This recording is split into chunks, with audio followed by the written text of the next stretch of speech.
lokasi 2, lokasi 3, tempat pembunuhan. Jadi mereka mengakui adanya pembunuhan. Halo, selamat datang di channel Suara Hati Sang Istri. Nah, untuk reaction kali ini ya, kasus Vina tuh sebenarnya masih hangat untuk diperbincangkan. Kenapa? Karena masih ada satu tahap lagi, yaitu Sudirman besok melaksanakan sidang seperti 6 terpidana ya. Tinggal Sudirman satu lagi nih yang belum kan. Sudirman ini juga penentuan nanti di hasil Mahkamah Agung ya, apakah nanti 7 terpidana itu bebas gitu kan, karena mereka bukan pelaku yang membunuh apalagi memperkosa almarhumah Vina. Nah, tapi masih ada berita simpang siur antara 2 DPO itu yang terjadi hilangkan dimunculkan kembali, atau bisa jadi kasus ini yang 2016 direkayasa ke pembunuhan dan 2024 direkayasa ke kecelakaan. Nah, jadi mana yang benar ini tuh kasusnya gitu kan. Walaupun nanti mungkin hasil dari Mahkamah Agung bisa membebaskan 7 terpidana ya, harapan seperti Bu Titin. Masa iya gitu ya, kalau memang almarhumah Vina ini dibunuh, diperkosa itu pelakunya bebas berkeliaran gitu kan. Balik lagi ke sebelumnya viral kasus Vina ini, dikhawatirkannya tuh sebenarnya pembunuh yang sebenarnya tuh siapa gitu kan. Tapi ya udahlah, yang penting mungkin 7 terpidana ini dibebaskan oleh tim Pradiah. Dari pengacara Pradiah ini itu tujuannya bahwa 7 terpidana ini tuh sudah mendapat perlakuan keji, dipitnah dan lain-lain, tidak melakukan pembunuhan apalagi pemerkosaan. Itu mungkin tujuan intinya, membebaskan saja dulu 7 terpidana ya.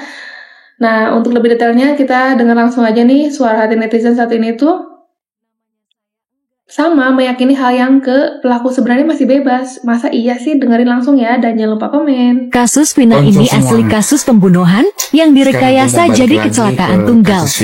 Pelaku sebenarnya masih bebas dan bukan para terpidana seumur hidup. Inisiatif para hakim untuk menggelar sidang di TKP ya. Jadi supaya lebih objektif dalam mengambilkan keputusan ya, karena melihat langsung, nggak dari katanya gitu kan. Tapi sejauh ini ya, selama gue ikuti ya dengan cermat sesuai dengan analisa gue ya, ini gue pernah selalu singgung ya, bahwa sebetulnya ini aslinya memang kasus pembunuhan ya, yang kemudian direkayasa menjadi kecelakaan lalu lintas sama Pak Ibtu Rudiana agar melindungi sesuatu kan gitu. Sempat adem itu, sempat nerima lah barang 3 hari ya. Nggak ada orang kecelakaan tunggal kan, nggak ada tersangkanya ya kan, aman-aman aja udah.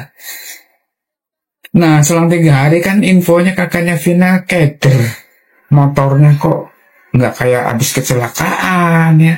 Jadi penasaran, ditanyalah Pak Ibtu Rudiana, Pak, katanya kecelakaan, kok motornya nggak babak belur, Pak? Kaget di situ Pak Ibtu Rudiana, waduh bahaya ini. Perempuan lagi, tahu sendiri mulutnya kan, ntar ngomong ke tetangganya jadi rame. Udah, semalaman nggak bisa tidur Ibtu Rudiana. Besok paginya, ya selang 2 hari lah, setelah di kepalanya terkumpul skenario, dicari tuh pelaku-pelakunya, aktor ya, peran penggantinya, ya anak-anak yang nggak bersalah diambilin, comot-comotin, dipaksa suruh ngaku, dijejelin air kencing, digetok kepalanya pakai gembok, disundut, dibalsam, ya ngaku lama-lama lah, geblek ya. Ya itu aja intinya. Kalau itu memang kecelakaan tunggal, ngapain repot-repot coba? Ganti jadi pembunuhan, pengeroyokan. Kan stupid banget.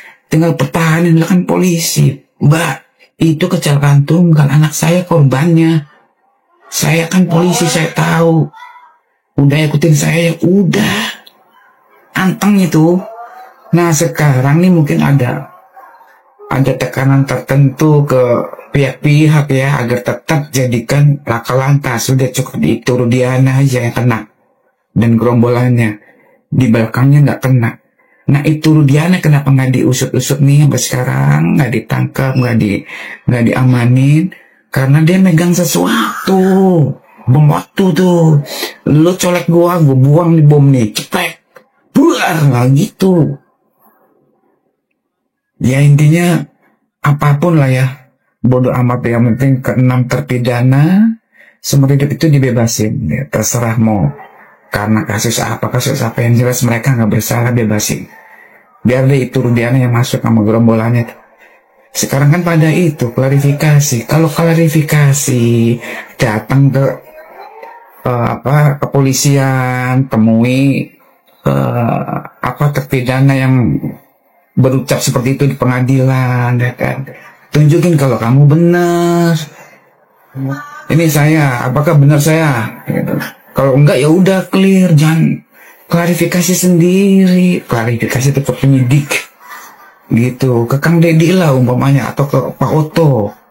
Pak, ini saya yang dituduh nyiksa, coba temuin saya ke dia, konfrontasi. Kalau dia bilang enggak, berarti saya enggak, ya udah, bebas. Ya udah terlambat sih sebenarnya kalau untuk klarifikasi sana sini ya kan. Sempet Bapak Ibtu Rudiana klarifikasi juga udahlah ngilang lagi gitu kan. Dan sidang PK ini hanya untuk pembebasan terpidana salah tangkap, biar polisi yang lurus aja nanti ya. Dan sampai-sampai nih mantan Wakapolri Bapak Ugroseno saja pun analisanya ini pembunuhan, tapi pelakunya masih bebas. Ngeri-ngeri juga ya gitu kan. Jadi di satu sisi Bapak Ibtu Rudiana kehilangan anaknya, tapi kayak rela nggak rela gitu kalau ternyata dia, mungkin punya rahasia tertentu gitu di kepolisian juga. Ya udah gitu kan. Dan ini tuh yang terbaru tuh, kalau Gugun ya kan pernah dicurigain dan disebutkan telah menyiksa dari salah satu terpidana, sempet ditemuin depan rumahnya, dia pergi. Terus yang Aris Papua ini lebih gentleman sedikit dan dia berani klarifikasi walaupun secara tidak langsung ke kepolisian atau ke Polres, tapi dia klarifikasi di media gitu kan. Tujuannya mungkin memang di media jadi lebih tahu semua orang, tapi untuk ke proses selanjutnya apakah nanti dipanggil setelah keputusan Mahkamah Agung dan lain-lain itu belum pasti juga. Jadi intinya belum tenang-tenang juga. Dia mau berusaha ngebela diri juga belum waktunya mungkin, atau apa sudah terlambat. Untuk Aris Papua, Gugun juga cuek-cuek aja tuh. Dan kita terusin ya, dan jangan lupa komen. Bebas. Gitu Pak. Ya, klarifikasi gentle lah jadi kepolisian.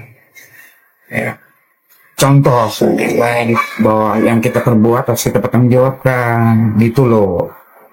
Temui Pak Deddy Mulyadi atau Pak Oto Hasibuan, suruh amprukin ke yang bikin statement pengadilan. Udah amprukin.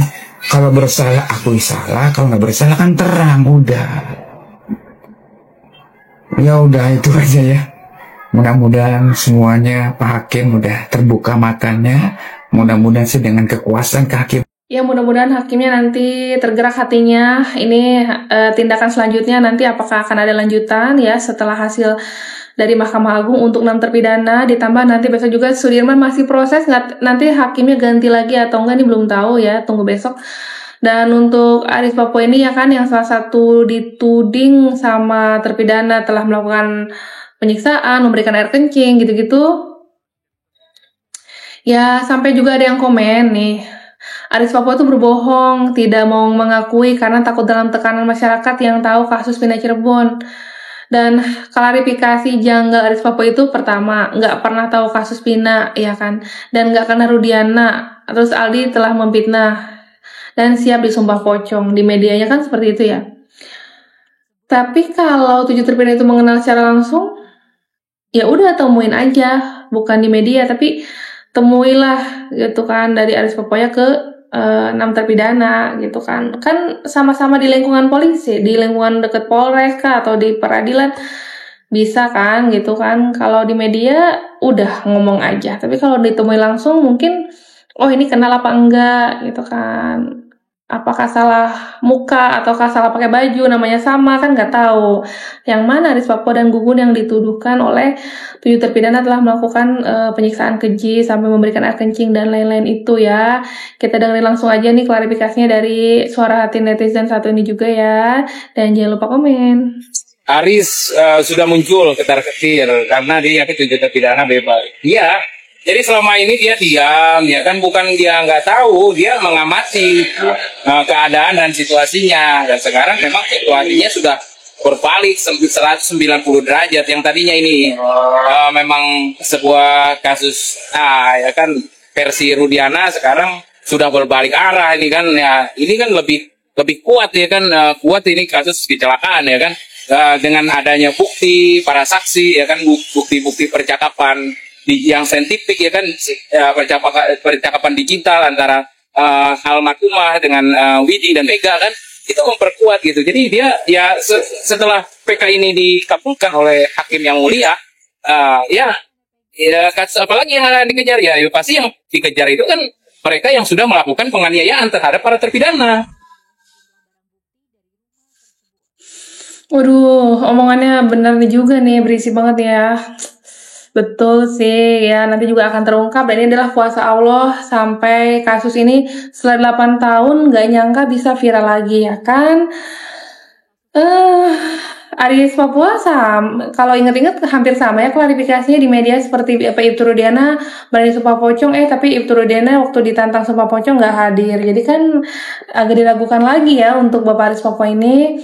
Mungkin salah satu oknum yang namanya sama atau orangnya sama, nggak tahu. Nanti harusnya ketemu kan sama 6 terpidana nih, Aris Papua bukan yang ini gitu kan. Gitu aja guys. Dan ini juga sampai diragukan oleh Ibu Elsa kan, yang kekeh kasus ini pembunuhan. Bisa jadi Ibu Elsa bener loh kasusnya ke pembunuhan, tapi pelakunya bukan 7 terpidana ini. Mungkin gitu ya. Kita dengar langsung aja dari Ibu Elsanya. Tidak mengakui adanya pembunuhan. Ya. Tapi mereka datang ke tempat-tempat lokasi 1, lokasi 2, lokasi 3, tempat pembunuhan. Jadi mereka mengakui adanya pembunuhan. Berarti maksud Anda kalau mereka tidak tahu harusnya tidak melihat atau mengakui melihat di dalam lokasi itu? Justru dia, saya lihat loh, saya ketawa aja. Kejebak dengan rekayasanya mereka. Dan lucunya, saking ketakutannya, kami tidak bisa bebas masuk. Nggak bisa bebas masuk. Penghadangan itu Bu Elsa, maaf, itu dari pertama kali cek TKP di depan SMP 11 sampai Jembatan Talun, semuanya atau di salah satunya? Semuanya saya tidak bisa masuk. Berarti tidak bisa mengikuti proses persidangan di TKP? Tidak, di luar, jauh saya. Akhirnya waktu ada kesempatan hakim, ketua majelis hakim lewat, saya bilang itu majelis hakim ya, ketuanya.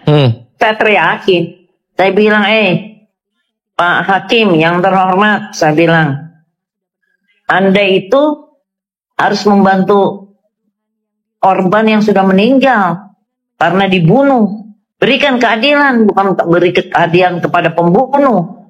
Begitu saya teriak-teriakin. Kan nggak wajar, kita nggak boleh lihat. Spesial khusus untuk Elsa Sharif dan Fitra Ramadhani. Dan kita dikasar. Jadi gimana guys? Apakah 2 depo itu ternyata masih bebas yang disebutkan akan dimunculkan lagi, atau ini kasusnya murni kecelakaan tunggal? Coba di komen ya. Makasih udah nonton channel Suara Hati Sang Istri. Kurang lebihnya mohon maaf. Bye.